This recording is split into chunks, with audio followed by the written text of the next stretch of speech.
Welcome to Pindar Poetry. We hope you learned something new.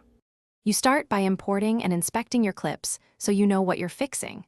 If files are large or highly compressed, make proxies to keep playback smooth. Choose 1/2 or 1/4 resolution proxies to speed editing. Create a sequence that matches your final deliverable or set a custom 4K timeline if upscaling. Once done, place your clip on the timeline and disable any unnecessary effects to avoid wasted render time. Make sure scale and pixel aspect are set correctly before enhancing. You now improve clarity and motion. Start with Lumetri Color Basic Correction to fix exposure and contrast. That gives sharpening a cleaner base. Next, reduce noise with a dedicated plugin or Premiere's Reduce Noise options because sharpening will amplify grain otherwise.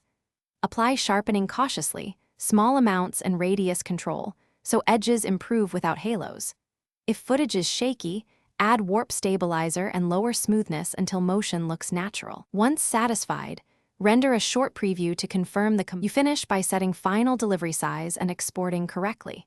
Change the sequence frame size to your target resolution, then adjust clip scale in motion to fill frame. Avoid stretching by maintaining aspect ratio.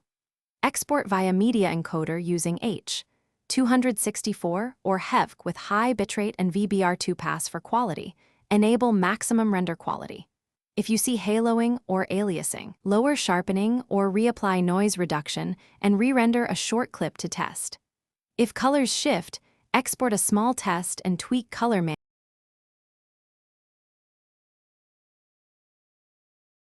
Thanks for watching. Consider subscribing if we helped you.